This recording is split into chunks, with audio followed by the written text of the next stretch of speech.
ይገርማል ይደንቃል የድንግል ፍልሰታ ይገርማል ይደንቃል የድንግል ፍልሰታ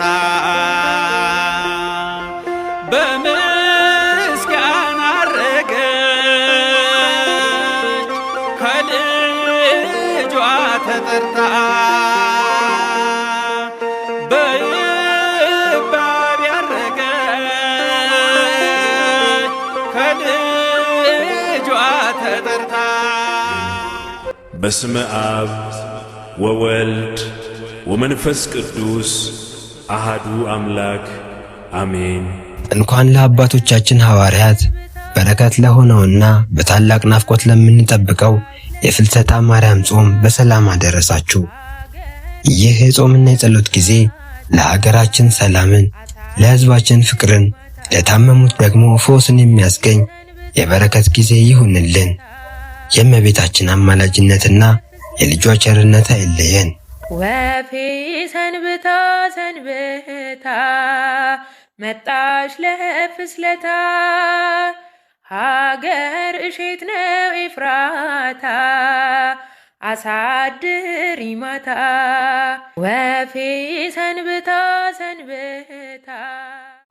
በኢትዮጵያ ኦርቶዶክስ ተዋሕዶ ቤተክርስቲያን ዘንድ ዓመታት ተፈራርቀው ነሐሴ ሲመጣ የጸጥታና የሱባኤ ድባብ ምድሪቱን ይሸፍናል። ምዕመናን በታላቅ ናፍቆትና በፍቅር ከሚጾሟቸው 7 አጽዋማት መካከል አንዱና ዋነኛው የፍልሰታ ማርያም ጾም ነው። ይገርማል ይደንቃል የድንግል ፍልሰታ። ፍልሰታ ማለት ከአንድ ቦታ ወደ ሌላ ቦታ መፍለስ፣ መሄድ ወይንም መዘዋወር ማለት ነው። ነገር ግን ይህ ውጫዊ ጉዞ ብቻ አይደለም።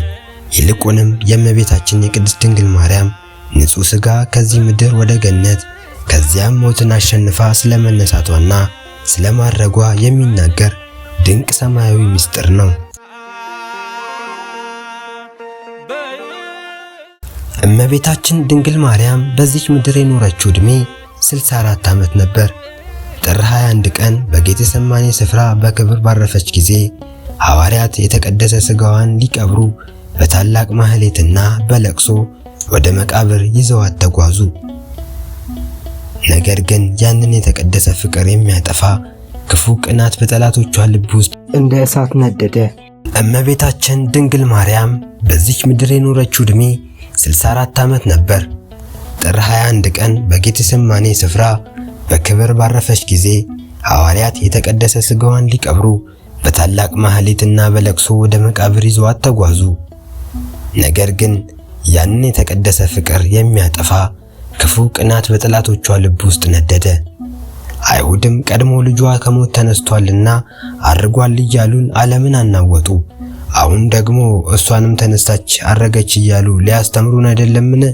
በማለት ሥጋዋን ነጥቀው ለማቃጠል ክፉ ምክር ተመከሩ።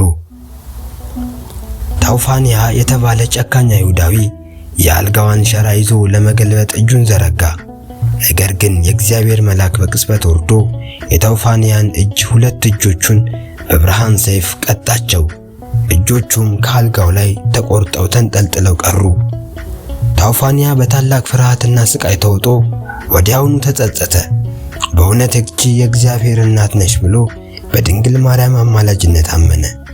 እጆቹም ተፈወሱለት፣ ወደ ቦታቸውም ተመለሱ።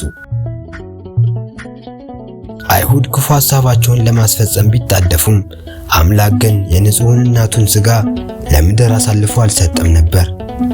የእግዚአብሔር መልአክ ሥጋዋን ከሐዋርያት እጅ ነጥቆ በደመና ላይ አድርጎ ወደ ገነት ወሰደው። በዚያ ቅስፈት አብሮ የነበረው ፍቅረ ሐዋርያ ቅዱስ ዮሐንስ ብቻ ነበር። እርሱም በደመና ተነጥቆ አብሮ ወደ ገነት በመሄድ የእመቤታችንን ሥጋ በዕፀ ሕይወት ስር በታላቅ ሰማያዊ ክብር ሲቀበር በዓይኑ ተመለከተ። ከዚያም ወደ ሐዋርያት ተመለሰ። ቅዱስ ዮሐንስ ወደ ሐዋርያት ተመልሶ ያየውን ድንቅ ምስጢር ሁሉ ነገራቸው።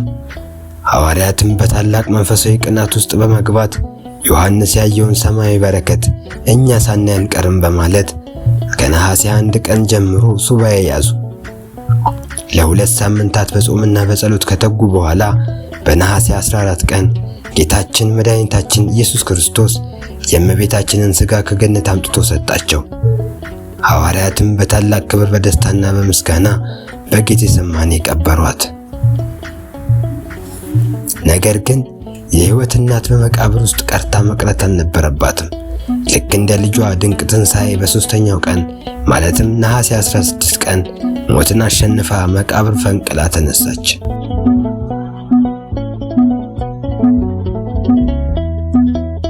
እመቤታችን በነሐሴ 16 ቀን በታላቅ ክብር ወደ ሰማይ ስታርግ ከሀገረ ስብከቱ ህንድ በደመና ተጭኖ ይመጣ የነበረው ሐዋርያው ቅዱስ ቶማስ ወደ ላይ ስትወጣ አገኛት። ትንሣኤዋንና እርገቷን አይቶ በደስታ ተሞላ። እመቤታችንም ለሐዋርያት ምስክር እንዲሆን ከመግነዟ መካከል ሰበኗን ጥላ ሰጠችው።